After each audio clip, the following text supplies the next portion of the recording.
POAKA is the oldest quarter. Amazing, isn't it? Here, particularly. Oh, come on, Paul! Everybody loves your affair.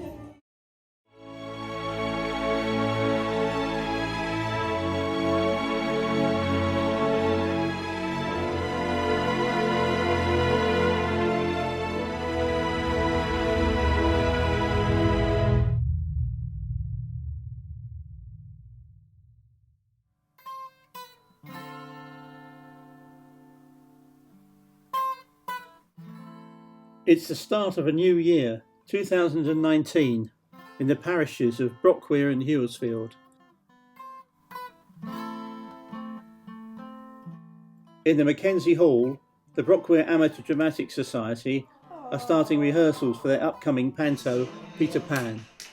Oh, I am what Nibs, one of the lost boys who is extremely lost and at the moment doesn't know all of his lines, so I'm lost in that as well.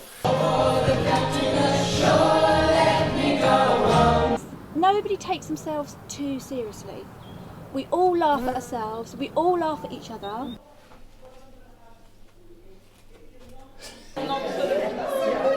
Oh my goodness.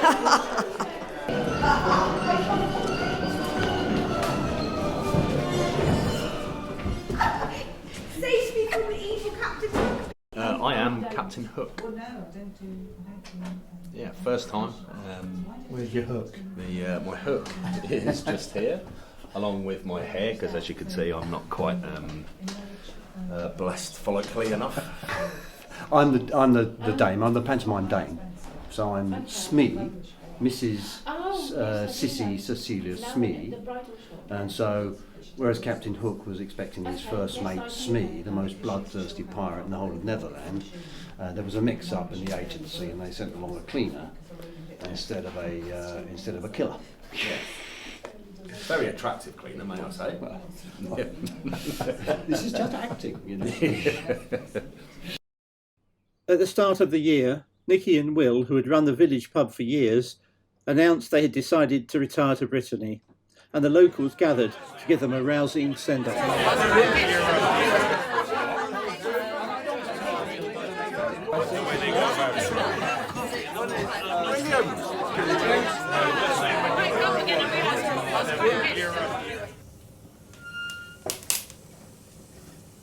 We moved to Brockweir in November 2011, and having visited the Brock, as it is affectionately known, we fell in love with the place. And then the opportunity arose for us to be able to buy the pub. Since then, we have enjoyed it very much, having made many friends who we hope sincerely will come and visit us in France, if any of you can find us. But we shall miss all the daily contact, such as going to the village shop and helping to organise events such as the local cricket match and the quiz nights in the village. Yeah. Oh dear, no, there is a performance. So you can tell us what the pub means to you? Oh dear. Wow. It was. We moved into the village. We didn't know anyone at all, and now we know everyone, and it's brilliant and it's great, and everyone's been really welcoming. Yeah, it's been great. It's just a fantastic hub for the area, I think, and yeah. And if you're looking around just tonight on its last night, it's fantastic. So it's good. Well, let's hope it's not the last night, and that it carries on as a pub. Yeah, we don't know, do we? It will carry on as a pub. It will carry on as a pub, and we'll carry on supporting when we can. Yeah, absolutely.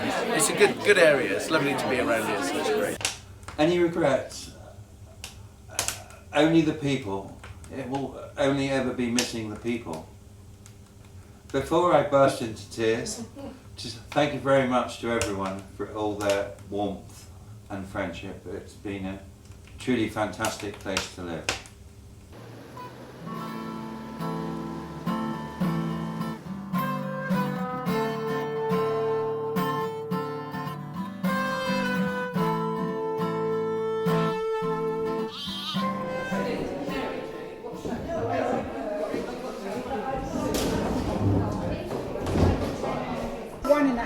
haven't you, Sue? You're only allowed to throw in one per entry, one per person. Yeah. I'm not a Mary. Oh, Lord.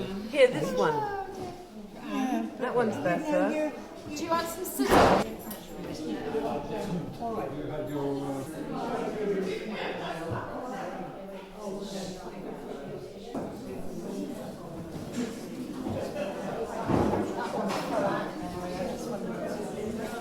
And these were the people: David Taylor, Sheila Thompson, John Gold, Marjorie Willie, Peggy King, Molly Shooter, and Sylvia Neal. Yes. And then Carol Knight and myself. Oh, right, okay. So that was the sort of first committee. Our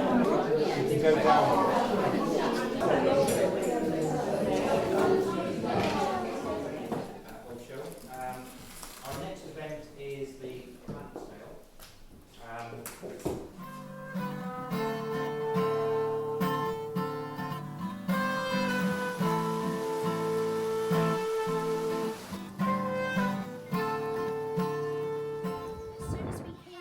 It's now the end of March, and the long-awaited Bad's production of Peter Pan is shortly to begin in the Mac Hall. The makeup artists are doing their best. Right, okay. So I'll take all this stuff down to the green room, okay, Jen? The nervous cast wait in the wings.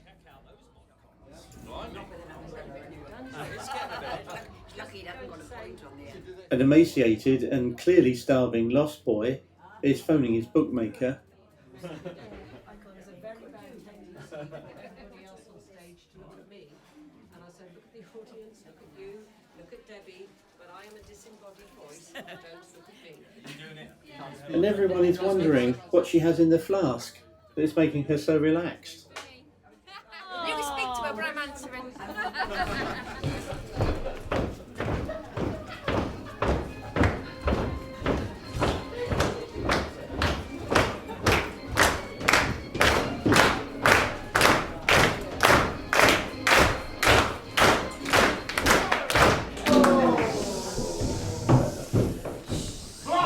Peter Pan! Will I never capture the devilish rascal? How would you like to come to Netherlands with me? Yes, please! How can we get there? We fly there! First time on the right? Oh, if this is windy, ends up being his BBM, then with me.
Well, the cast might well have wanted to go home, but a lot of excited youngsters were having too good a time.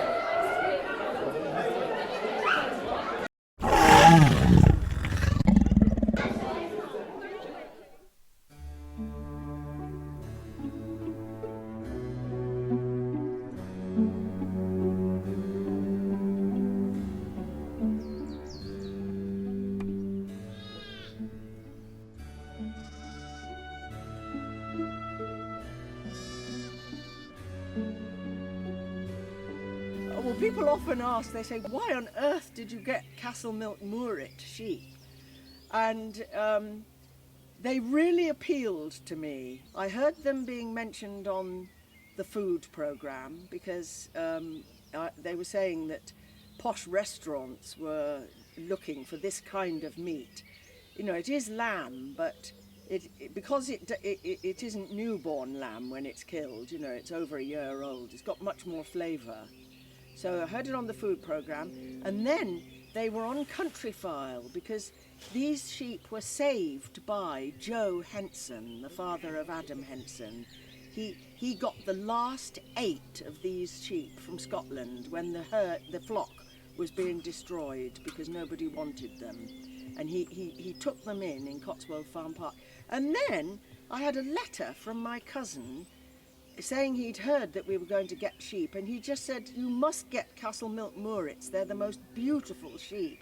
Of course they're grass fed, and in the wild that's all there would be for them to eat, so you have to lamb late, otherwise there wouldn't be any grass.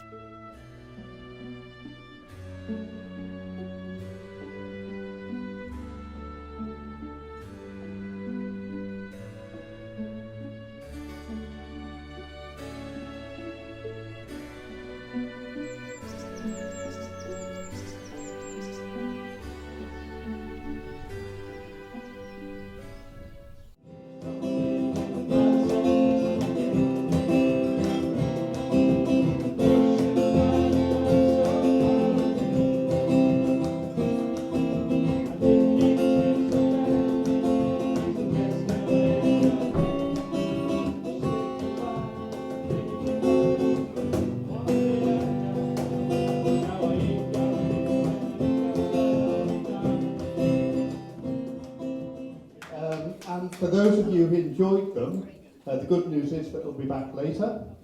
For those that didn't, the bar will be open all evening. I dream that love would never die. I dream that God would be forgiving. When I was young and unafraid, when dreams were made and used and wasted, there was no ransom to be paid, no song unsung, no wine untasted.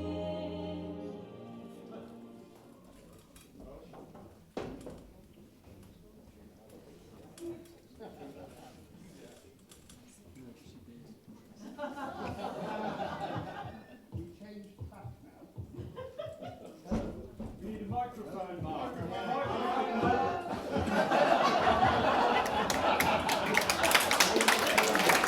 I'm glad you enjoyed that. So, we change track now. Hello, and welcome to Jazz Club, bringing you all that's best in the world of jazz. Great. Nice. Wonderful.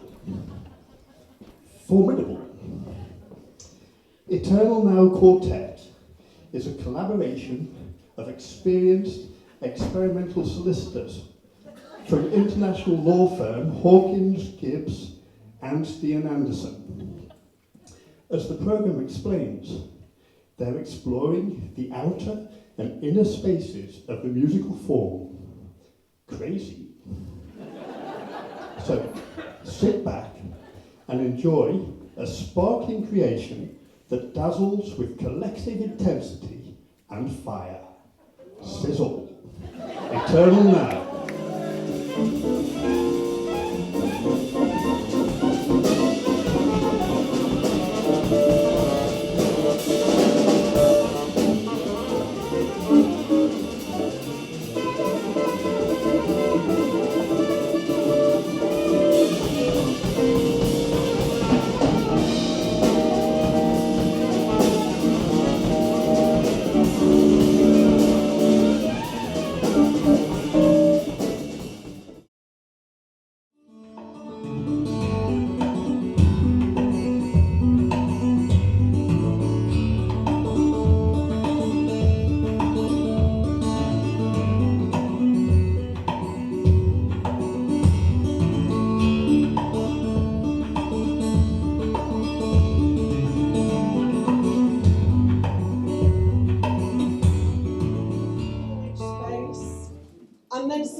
much better sound system in the Kensington Hall. That's what you really need.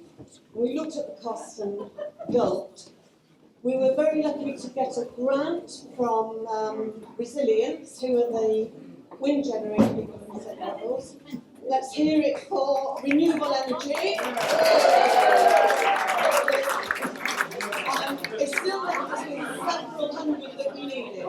And the wonderful Tony said, I'll help you get that. We'll have a musical evening, and this is it. And we are very, very grateful to Tony for all the hard work he's put in and everyone who's helped him.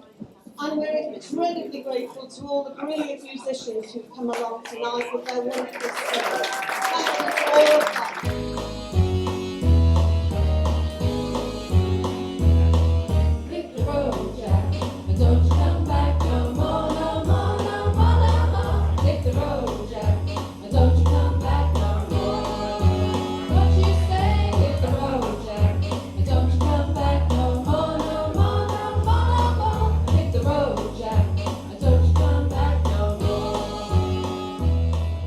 We're going to have a finale. Here we go.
Someone suggested we do a history festival, and then there was silence, and then they all looked at me, and I said, yes, I'll be happy to do that, but really it's been a team effort. Well, the church is Norman, so we know it's at least 900 years old, so I thought it would be nice to take it back to Norman times and just give an idea of what the church has been through, the sort of life that the church would have seen. So we decided to go for Norman and Tudor and Victorian and 20th century, just to mark different centuries in the church's life.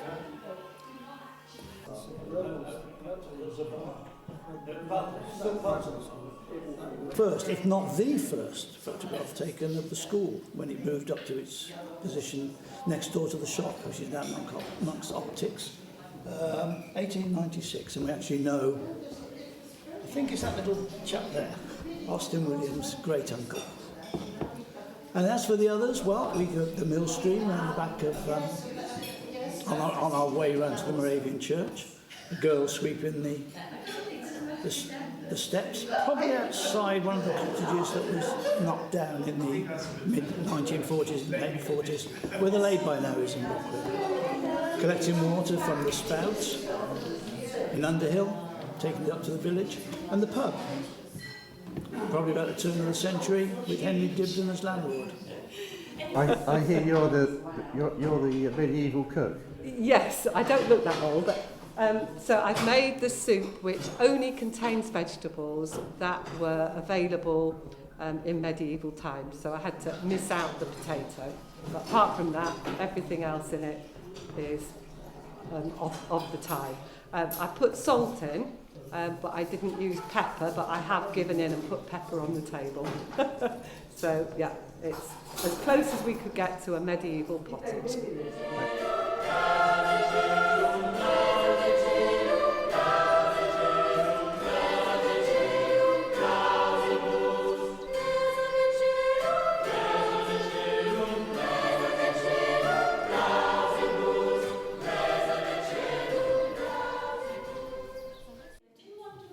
unloading or offloading, probably corn or something like that, from the Trow on the quay in Brockweir, the Trow being the Good Hope, I think that's a Good Hope. And this one here, this is interesting, John. The Brockweir clock. It showed the time of high tide at Brockweir. Last seen at a solicitor's office in Chepstow, never to be heard of again. And the rest are as are.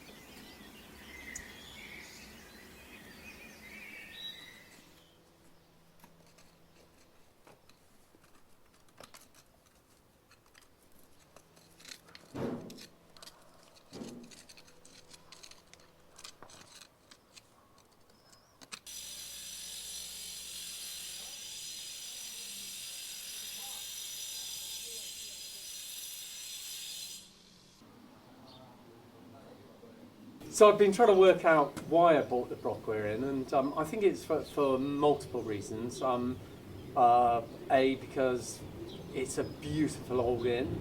It clearly had run into a lot of big problems in terms of over a century of underinvestment. The fabric of the building was not in a good state. It's a fantastic pub. I mean, what's not to like? It just needs the touch of bringing it back to its former glory.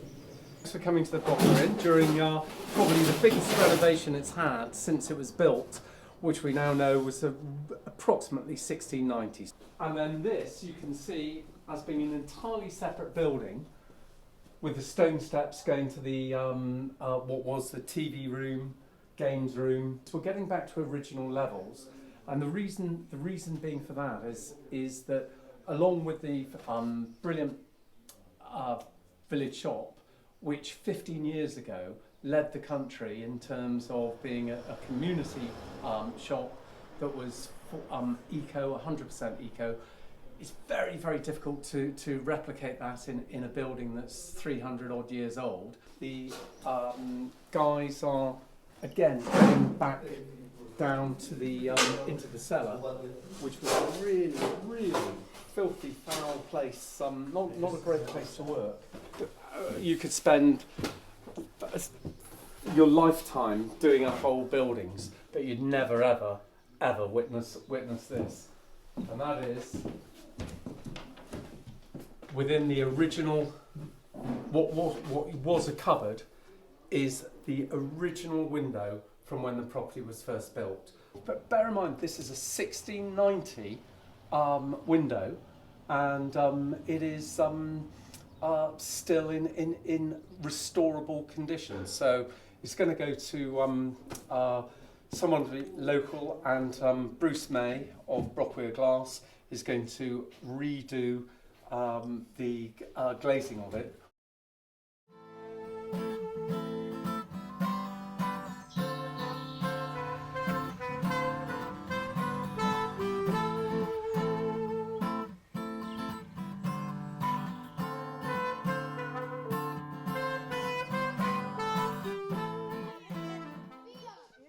It's June, and at the Mac Hall, Youth Club night is in full swing.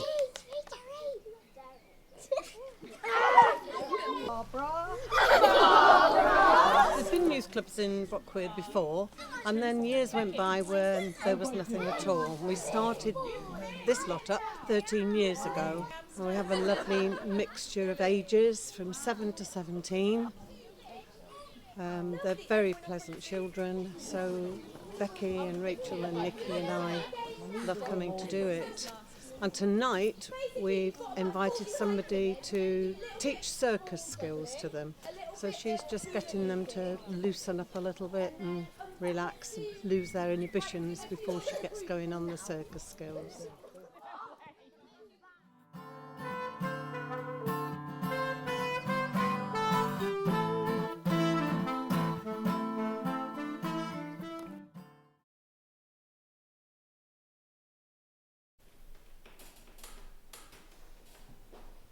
I've been running the classes in Mackenzie Hall for over 10 years now, I think it must be.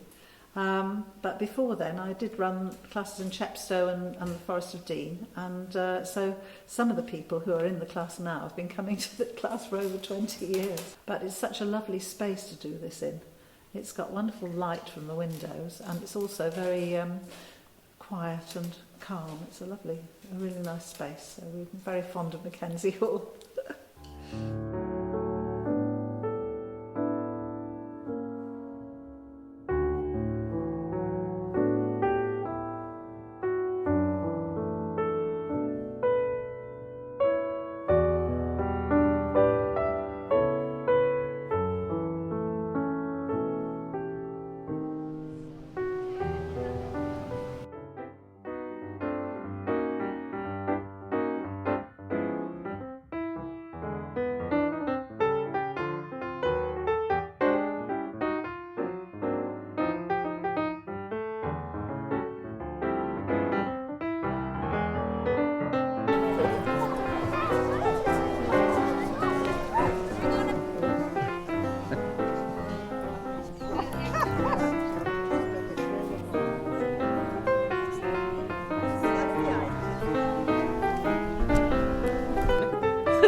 Leave the water in and then back.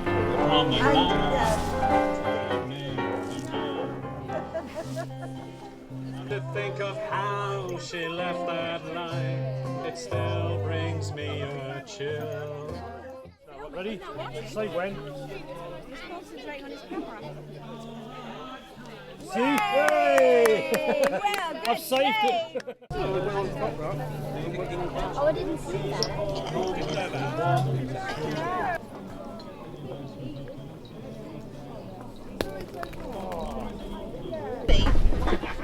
Right, ready? 3, 2, 1.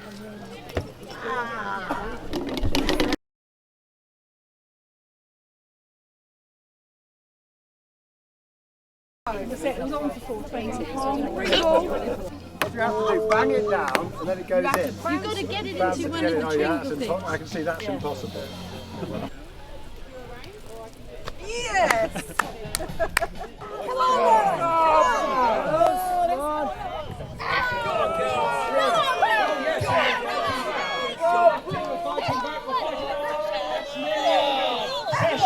Come on! Come on, Arthur, get your muscles behind it. Hey, well done, everybody. 1, 2, 3. Pull! Come on, pull!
Has been going for, gosh knows, it must be 50, 60 years. And I've been doing it for 40. Before computers, how was the magazine actually laid out and created the master copy? How was that done? By hand, typewritten out, stuck, pasted, photocopied, except it wasn't called photocopying then.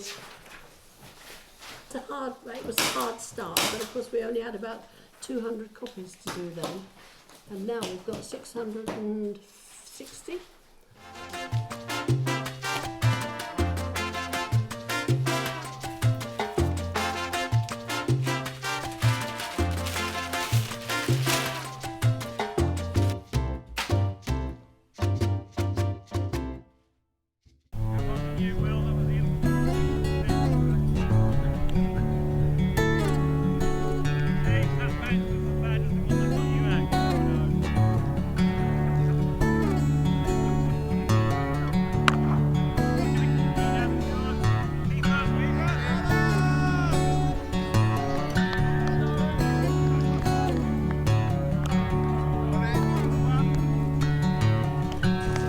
Sausage.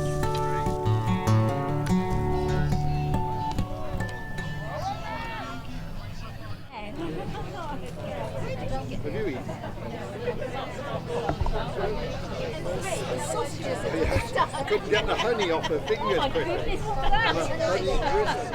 Hey Tony. Hello. All right. John, nice Enjoying to... the cricket? Yes. Well, I've enjoyed meeting lots of old friends on this annual event.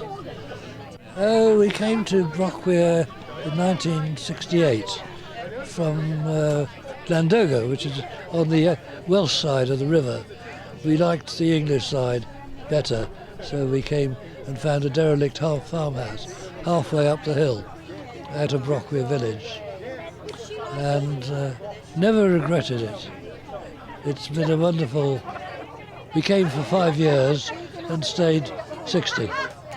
It's that sort of place. Lovely place. My generation, in the 70s, 80s and 90s, are gradually, inevitably fading away, but the village is regenerating with a lot of new young people which are coming into the village and are taking up the reins and doing things for the village.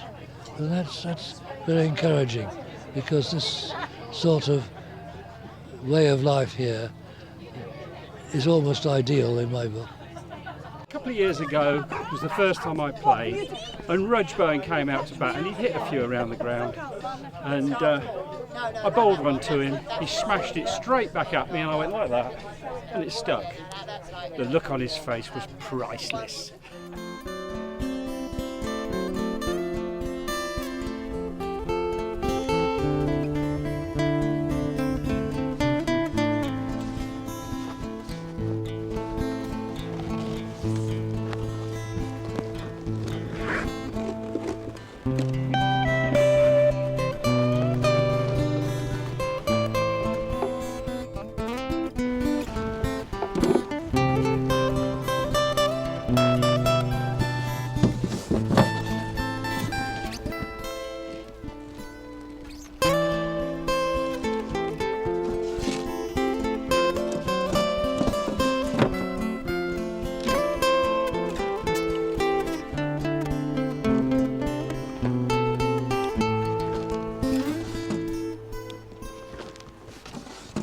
Yeah, when we moved here in 2008, I think it must have been, we were coming, pretty green to start up the smallholding.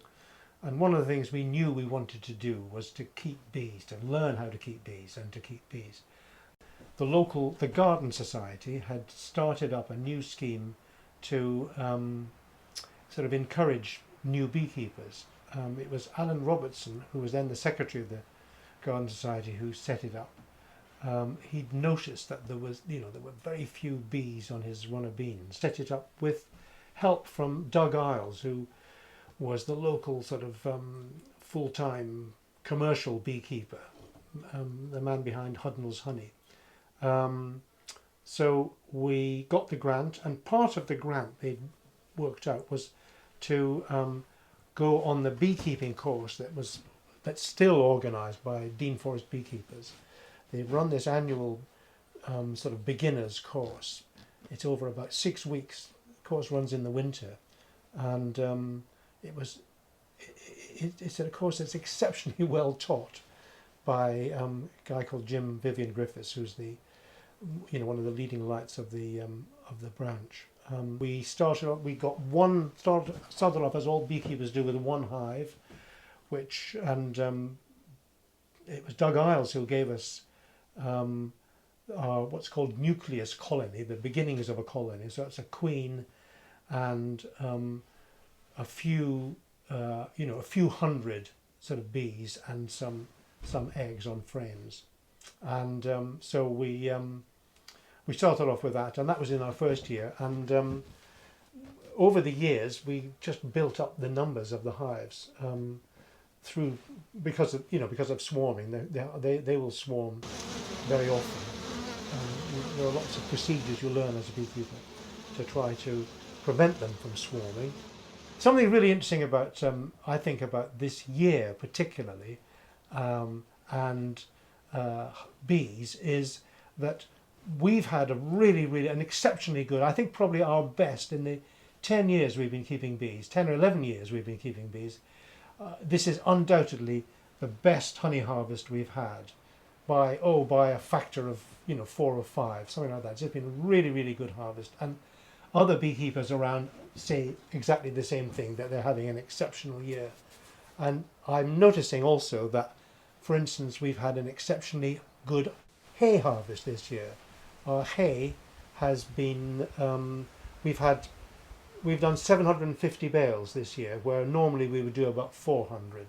It's just making more volume of hay. And there are a lot of other things I'm noticing, like there's a huge number of haws on the hawthorn trees and masses of plums coming through, large numbers of acorns on the trees, and I think these are all possible signs of they say anyway, of a hard winter. So we'll see what's going to be very interesting to see what happens over the course of the next few months in this year of 2019.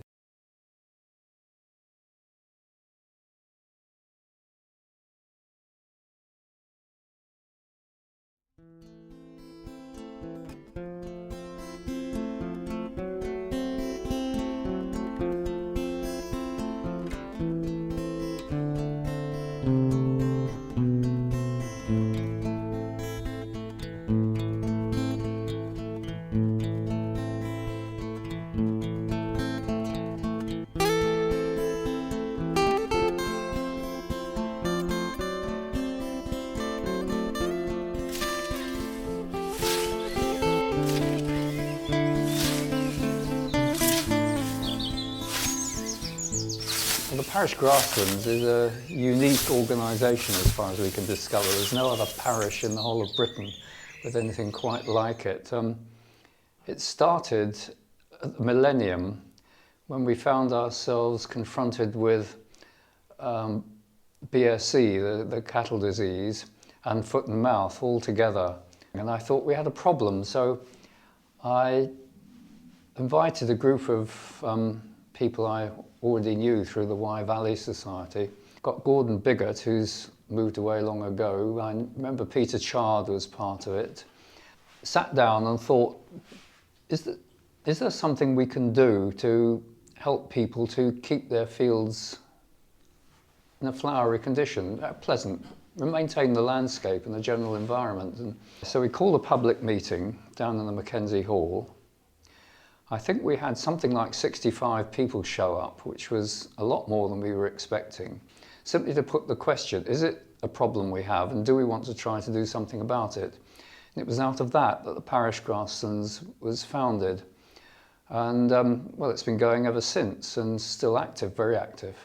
And it's also given rise to community meadow groups in several counties throughout the south and west of Britain, which is actually quite amazing. So we thought, well, the whole parish and people living around have an interest in the environment and the appearance of the landscape and that sort of thing. So we saw it having a sort of second function, which was to interest and inform people about their local grasslands and provide an opportunity for discussion about what people liked, didn't like, what they wanted to know, and so on. We've held what I think is one of my favourite events, is the annual flower hunt for the play school and for the first year in the primary school. And we've also tried, as you know, to put on things for the youth group, which have happened intermittently over the years. And just lately we've been trying to assess the whole parish flora to see whether it's changed, using an old flora of Chepstow, which was written 100 years ago, as a kind of baseline. And what we've discovered is that although the landscape looks as if it's hardly changed over the last century, there's been actually quite a lot of change in the wild growing plants. There's actually roughly the same number of species growing wild here as there were 100 years ago, but we've lost something like 60 of those that were here in 1920, and we've gained others by new colonists or plants escaping from gardens and that sort of thing. Some of them not altogether welcome, like Japanese knotweed. The fields have come back into use mainly, not necessarily exactly as in the traditional way, but something that keeps the flowers going and the butterflies and things, and the bees. I mean, there's been an increasing consciousness of the need for pollinators to be given enough flowers to keep their populations going, otherwise our crops are at risk, and so on. So all in all, we've done our bit to try and keep the landscape in something like its traditional form without being doctrinaire about exactly how. Yes, it's been quite an education for us, and quite an education, I think, for some of the people who actually live here. And I hope it's helped.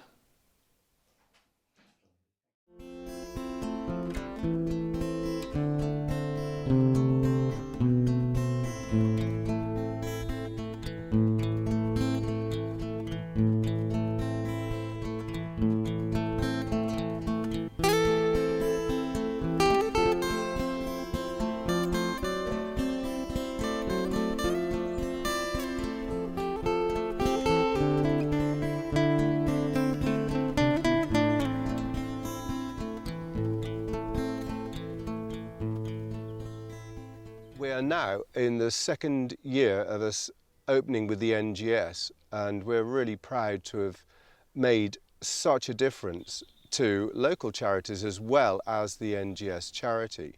We've been supported by so many of our local friends here.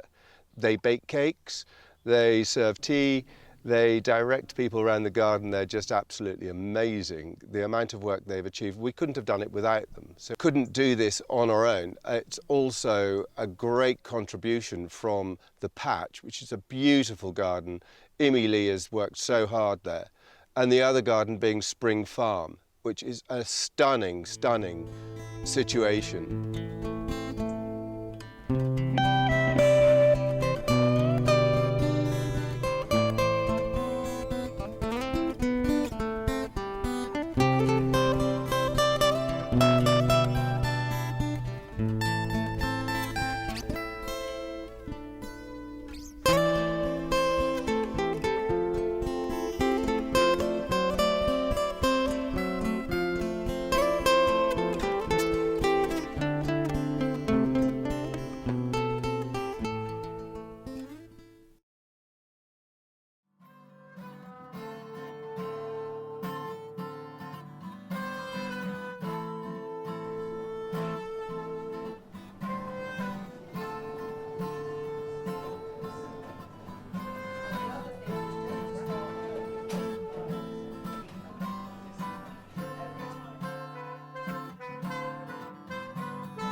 Years ago, the management committee decided they want somebody to manage them. And Alison took a big risk. She came here, took on the risk of managing us. I haven't been told that I'm making my cake.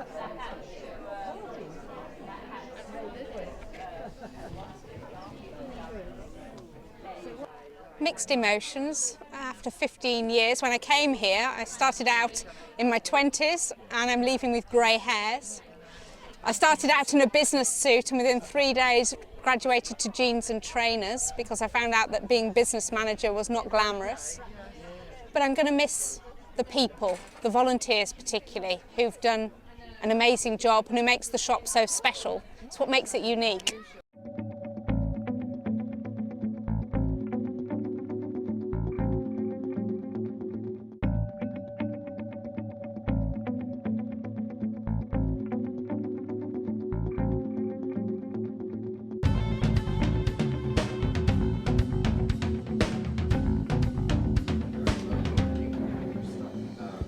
My name is Adam Sinfield. I'm one of the directors of Brockweir CIC, the community interest company that organises various events in the village, the primary one of course being the Soapbox Derby. We now also organise the fireworks night, having got that started again a couple of years ago, and this year also involved with the annual cricket match. You've got all these groups doing the same things and reinventing the wheel each time. So we thought, why can't we try and be a mechanism to try and help those groups? For example, with insurance, we have this all-encompassing insurance policy, so any of the community groups running their own events can contact us and we can help them with that, because it doesn't cost us anything extra, but it's something to pay back. We pay enough for the big insurance policy as it is, but given the fact we're running a Soapbox Derby and a fireworks night, we're considered pretty high risk. So helping organisations like BADS, they're okay with it. It's, I think there's less likely to be any significant injuries or incidents.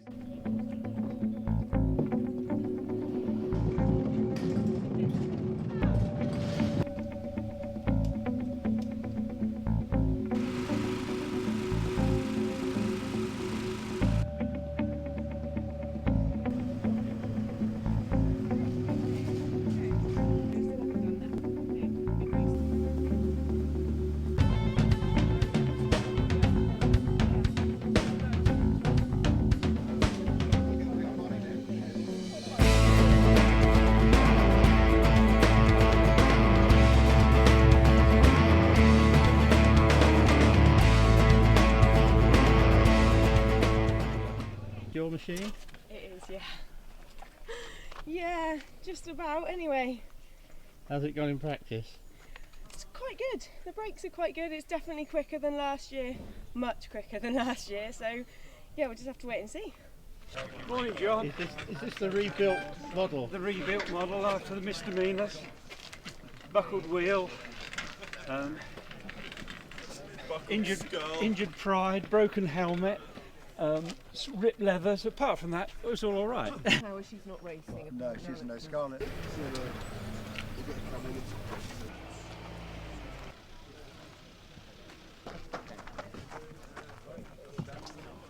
Right here.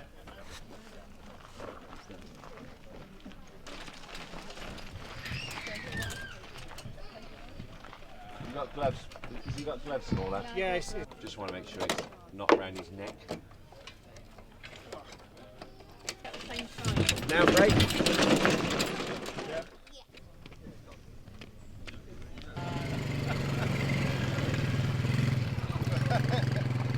Driving this? It's me. What's with the sheep? The sheep, this is Sean the sheep and his friends coming out for an outing. They like a bit of speed. You know, they're up for the downhill. Have you driven this before? Yeah. In a race?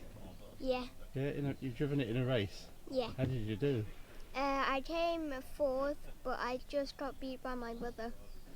Bit tall out. That's fine.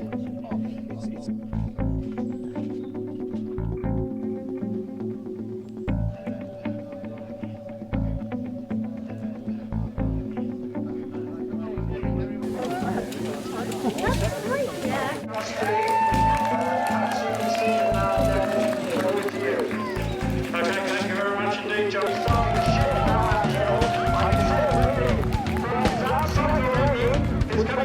And it's moving. He's only got to go around the chicane or over it to beat his dad's time, who came down in the blue bug. Let's hope he can do that. Over to you, Dennis. Okay, thank you, Jonathan. Oh, yes, there is a mini replica of a Now reshape it. So I've been involved in setting it up since the beginning. This is my first year competing now. I'm nervous, I've got to be honest, yeah. I jumped out of a plane last year and I'm more nervous now than I was then, so yeah, it's going to be a good day. Like that, but Dave's done most of the work on the pipes and the felt.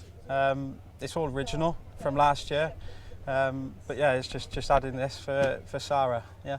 Sarah is search and rescue, so they're based, they've got a couple of bases across the Severn and the Wye. But yeah, they do a brilliant job, yeah. Yeah. Ben, are you going to go faster or slower on this run? I'll try and go a bit faster, but the main aim is to get to the bottom. Good. Well, you succeeded that last time, and as you know, you're the only go-kart here who can carry on down into the water, and you should be fine if you can't stop. Okay, how are we doing on time, guys? 30 seconds to go. There's a lot of people up here who've moved down into the sunshine, I think, because one of the things about being at the start is that there's no sunshine up here. It's a completely different world, all shady and everything. 15. Anyway, I better go back to the countdown, and we're going to start with 10, 9, 8, 7, 6, 5, 4, 3, 2, 1. Go. Off you go. Okay then, so Ben Mayo has got some fantastic players again.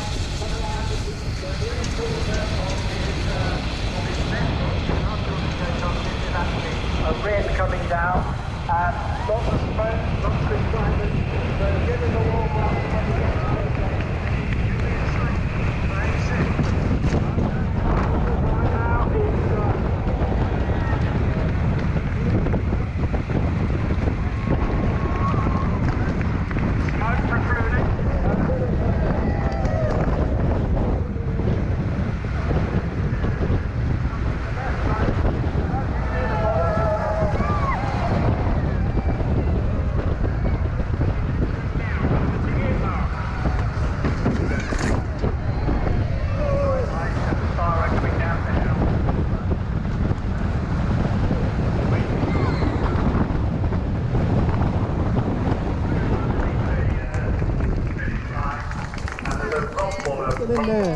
Get in there.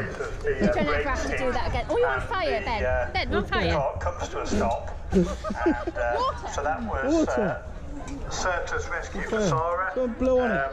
And just to clarify the dough ball incident, in fact, the timing for the previous cart of scrap was 57.8. So again, they've improved their time by just under 4 seconds. Glad you didn't take that into the bales. And are now averaging 33 miles per hour. So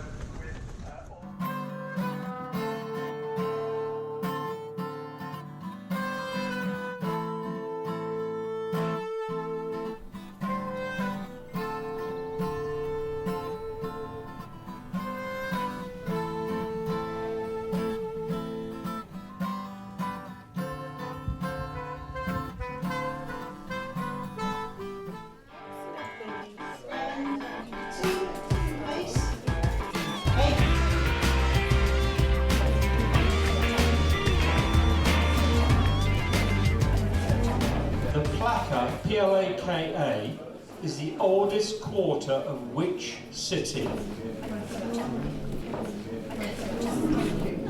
A fictional pop group called The Wonders.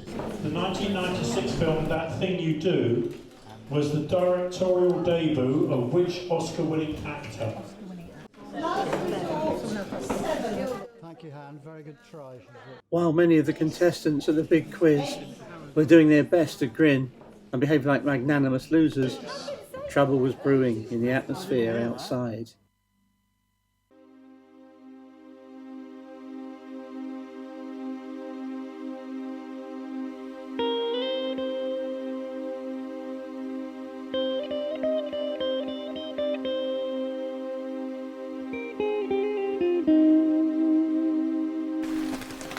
At the end of October, it rained.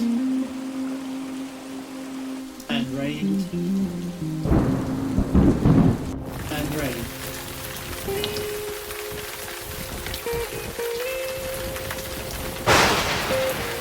Streams and the springs and the bournes were full.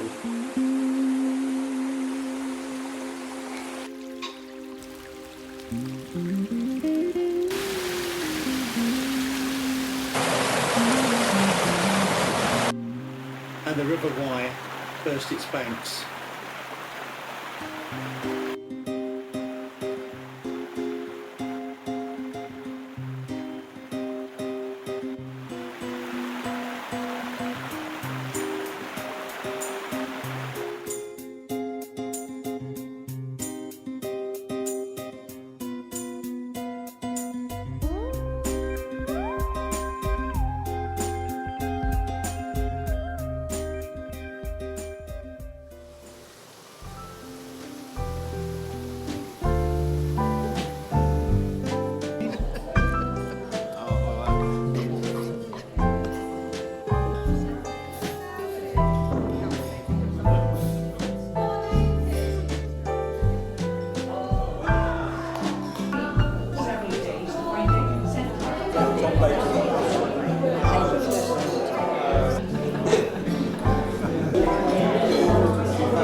Yes or no. I'm going to start. I can start.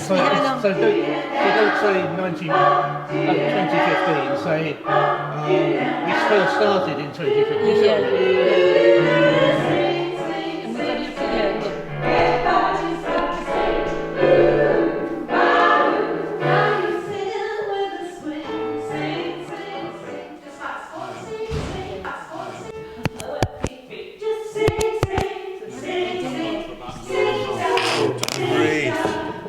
I'm sure they're troopers and we'll get on with it. But...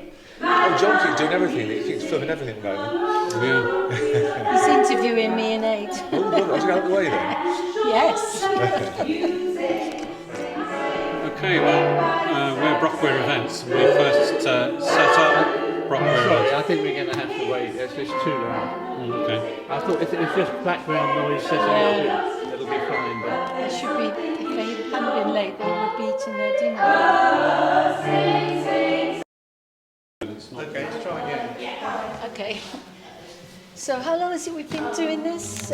About Yeah, we 5 set up years? in about 2015 after being out. You want me to carry on? Keep going. We've worked with R&G, who've been with this Mackenzie Hall group for many years, but we also take on our own acts as well. Yeah, our first act was Sarah McQuaid, wasn't it? That we just did independently. I think she That's contacted right, yeah. us. She contacted us directly and we thought, well, why not? Let's try it and see. And it was a very, very good learning curve for us because she was well organised. Yeah. And so we've sort of fine-tuned it quite a lot in terms of booking the acts, getting the publicity out, and that is quite a challenge because we have to put posters on all over the place locally and advertise on Facebook, don't we? Yeah. And we have a friends and colleagues who mailing also list as well, don't we? send stuff out to other groups, and that helps us to still try and get our target audience. Tell us about some of the acts you've had. Oh, well, the Tibetan monks were amazing, weren't they? They were very, very colourful and exotic. And we did a meal beforehand as well, at Aid's suggestion, which was wonderful. people really enjoyed it, Yeah, but they it was did. a lot of work. And we had a really big audience for Black is the Colour was the story. Yeah, we had about over Nina 140 Simone. for that one, Yeah. and that was the life story of Nina Simone. And that was really successful. Well done, Adrian and Chrissy, and thank you for soldiering on. Not exactly a masterclass in interviewing from me. In 2019 alone, Adrian and Chrissy brought all these top-class acts to the Mac Hall.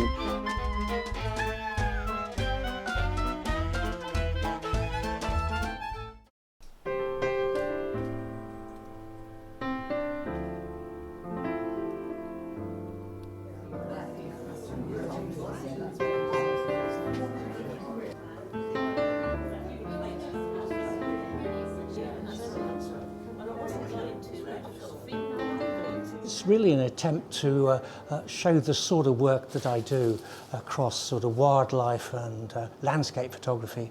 Now, I started taking pictures, 67 years ago with a very nice camera of the day, a Zeiss Netta, and things have changed so much and it's become so much easier to take photographs. But because of that, it's more difficult because there's millions of pictures out there. So it's really a question of trying to show what I can achieve with the equipment I've now got. They're all from the Northern Hemisphere and all taken in winter.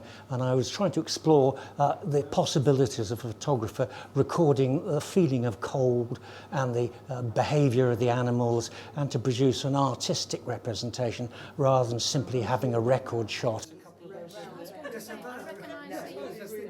It's true that pretty well everyone can take pictures with an iPhone these days and the quality can be very good. But if you want to take pictures of animals, you need to be really quite close. And if you've got an iPhone, then yes, you can zoom in. But once you start to do that, you lose the quality because you're actually just making the pixels bigger, if you like. So you really, if you're doing wildlife, need a long lens which will bring everything close to you. And similarly, with landscape photography, it's really nice to have a lot of detail in the picture. And with most landscape photography, you want to have the foreground in focus as well as the distance. And that's difficult to achieve with a small camera. I've been asked by a lot of people whether I alter my photographs at all using Photoshop and Lightroom, etc. And yes, I do, but it's really a question of changing the contrast a little bit, changing the exposure, changing the colours maybe very slightly. But I don't actually add in or take out things apart from a dust spot or something of that nature. And it's important for people to know that somebody like Ansel Adams in the 1930s spent more time in a dark room actually doing what they call dodging and burning with black and white photographs than he did actually taking the pictures themselves. And he used a 10x8 plate camera, which take you half an hour to take a single picture.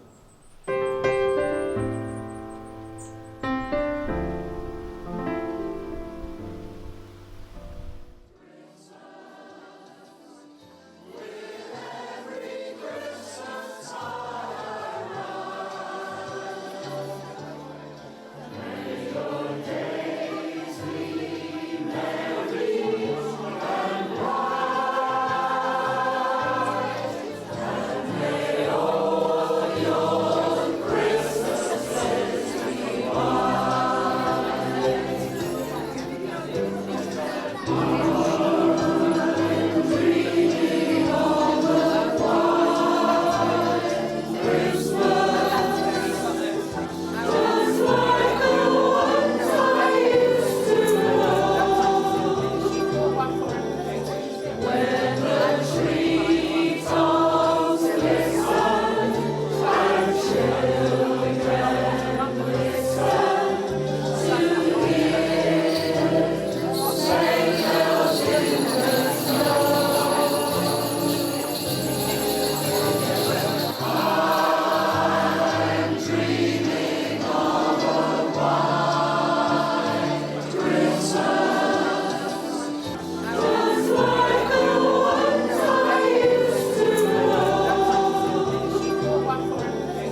We think this is the 14th year of doing the Nativity exhibition, but we got a little bit confused now because we didn't know it was going to be an annual thing when we started it. So we didn't ever write down the date.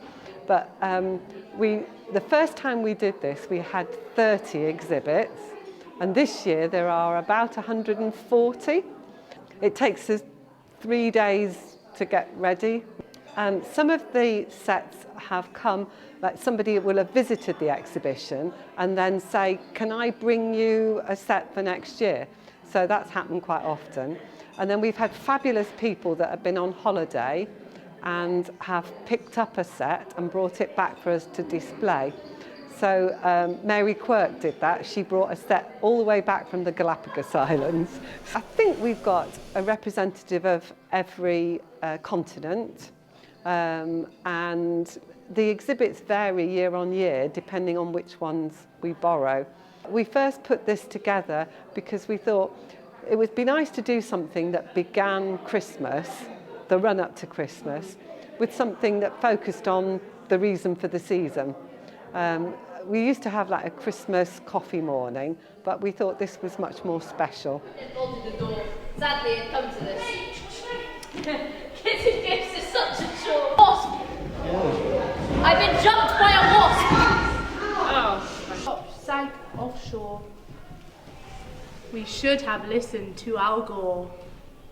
So, I suppose the tradition of the Senior Citizens Christmas Lunch has been going for over 30 years, well over 30 years now, and the Youth Club has always had a huge part in that. So we have always waited at the tables, serving out the dinners, and then doing a nice little bit of some sort of entertainment afterwards, either putting on a play or doing jokes or playing instruments or music.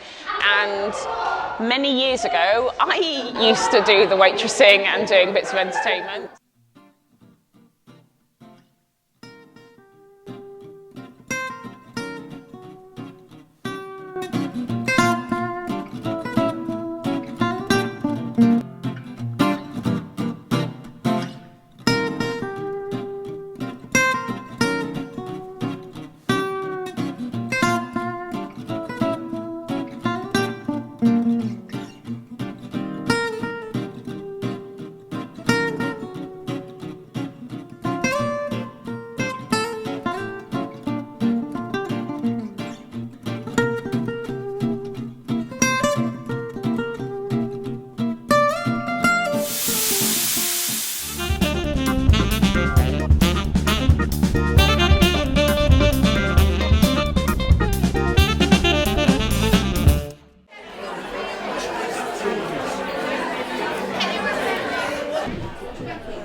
Ali, coats upstairs like normal? Yes. Yeah.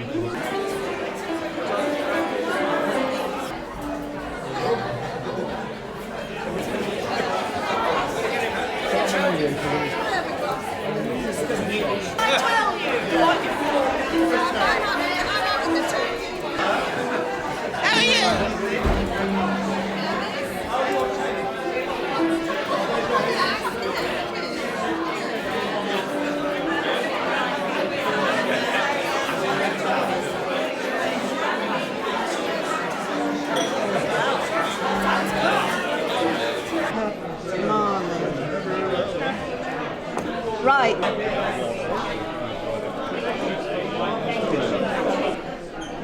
Oh, it's the man with the camera. Hello, ladies and gentlemen, your service, the Youth Club, are just coming out from...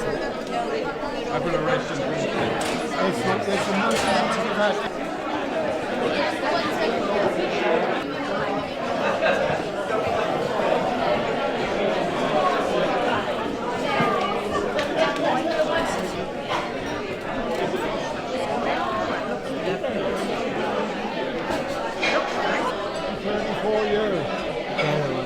Amazing, isn't it? Merry Christmas! Merry Christmas!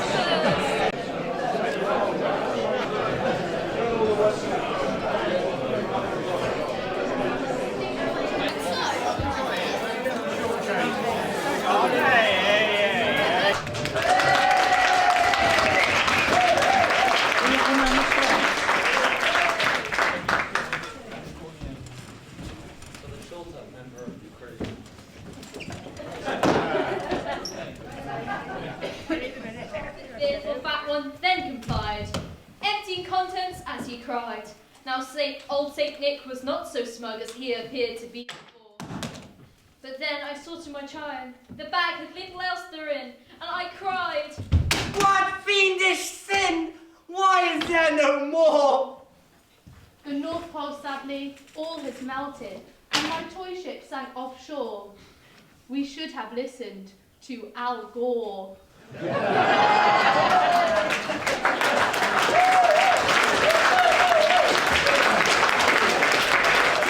it time for Japucha? Japucha. Great spirits of the lake, is it time for Japucha? Japucha. No.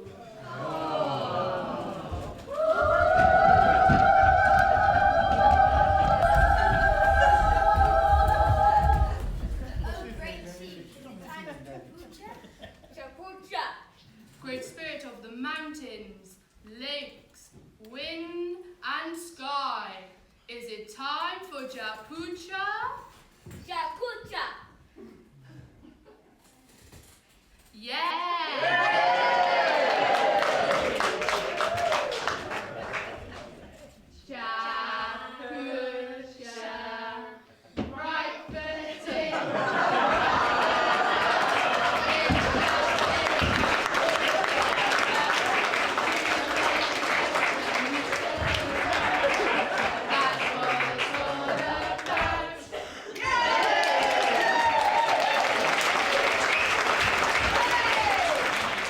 Tidings we bring to you and your kin. We wish you a Merry Christmas and a Happy New Year.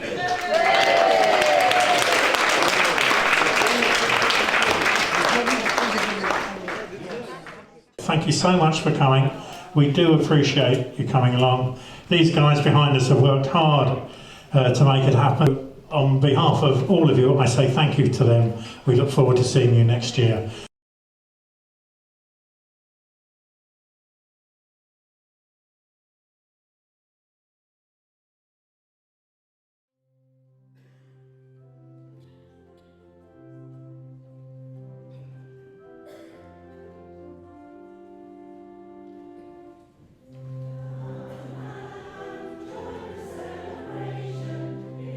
It's a very special day.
quite loud.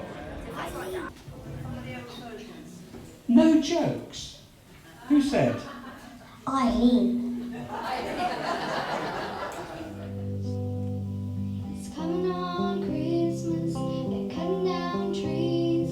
They're putting up reindeer, singing songs of joy and peace. When we had a river I could skate away on. I've got a fever of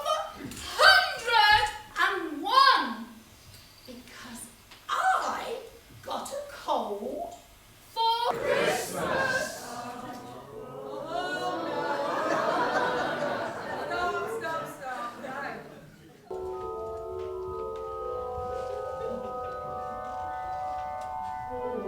She's a corker, isn't she? How can I possibly ever be quite enough for her?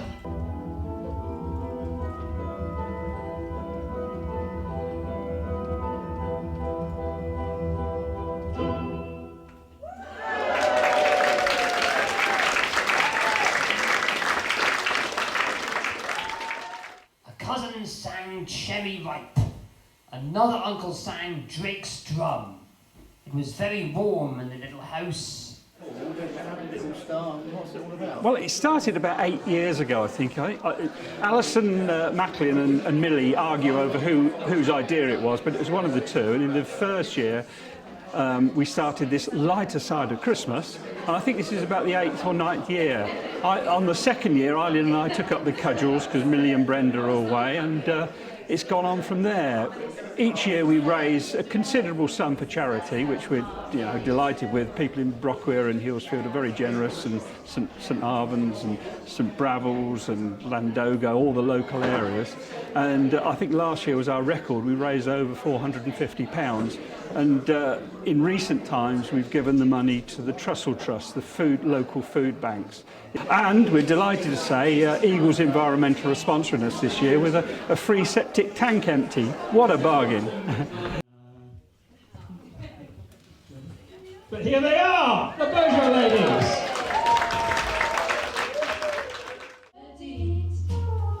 To a platinum mine, Santa baby, so hurry down the chimney tonight. Santa cutie, fill my stocking with a duplex and checks. Sign your X on the line, Santa cutie, so hurry down the chimney tonight.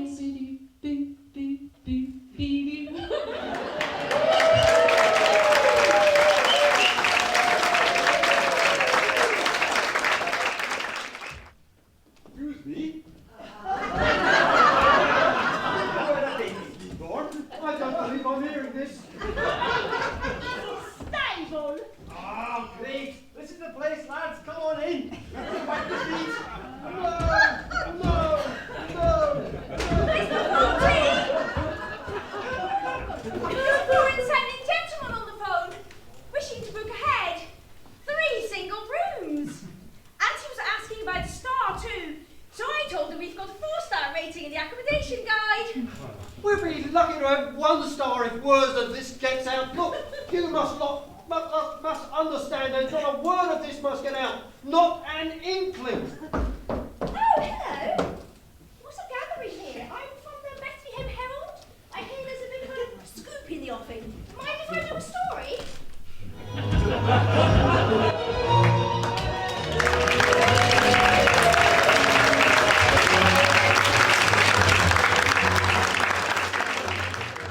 And then this is what I find.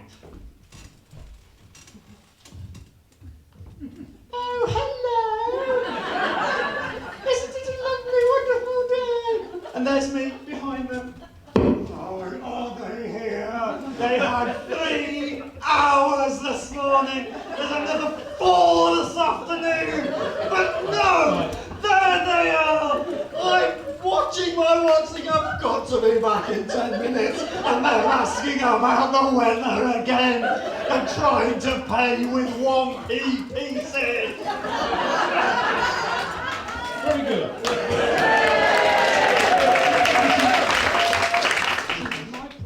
If you think this should go into room 101, hold up your white card now. Is it hanging? Ooh. Better than I thought. Better. Right. If you think it shouldn't go into room 101, hold up your black card. Oh gosh, that's too close to call. Right. So we'll have to have a shout for it. Who thinks it should go into room 101? Come on, give us the hat. Now, the whole idea, I've explained to all the other contenders that this is a Q&A thing, but I don't think I'm going to get a word in edgewise.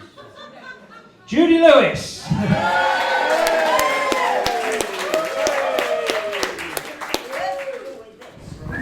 It's better if I give it back to you. In emergencies, have a go, and this is my emergency kit.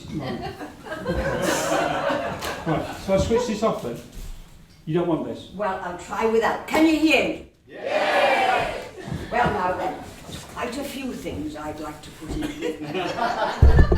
I started thinking about tailgaters, and then I decided it'd take at least an hour. So I've given up that, and I'm going to put in inappropriate apparel for television weather forecasters. I'm not complaining about the national weather forecast, that's fine. They're all sitting there in beautifully, smart clothes, nothing to attract your eye and detract from my attention. Right, it's the Point West lot. Could we possibly dim that light a little bit? Anything to praise you, Judy? Is that better? No, up I think it needs to go. Or further down.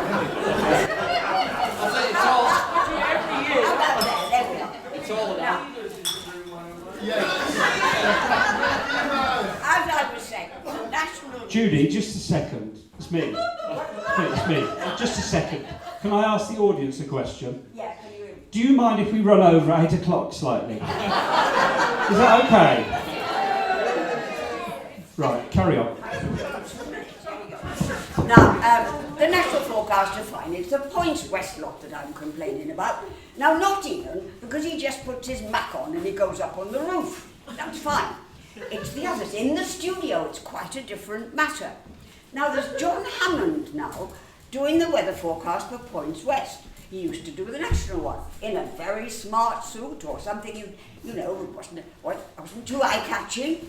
And now, I think it must be the directors that have got at him. Come on, John, let's go a bit upmarket, with it. And now he comes on in one of these suits that are wide shoulders and then down, and one button at the front, and all puckered here, you know what I mean? I think the whole point, I think it must be the directors thinking that, he ought to be a bit more fashionable. But where did this fashion come from? Now, there's the women as well. I think it must be really hot in the Points West because they're all there in beachwear. Reading the weather forecast with a great plunging neckline, bare sleeves, bare shoulders to here, bare midriff, and perhaps not, but something really eye-catching, maybe something really with it, a new ultra-mod. And I'm going, what on earth she got on? God, it looks as if she's on the beach. Or, I wonder, is that the fashion? Well, I wonder, it wouldn't suit me. Do you think it might be a white for Megan for Christmas? I don't know. And suddenly I hear, well, that's your weather forecast. Have a nice evening. Good night, everybody. And I haven't heard a word.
and have a great Christmas. Thank you so much.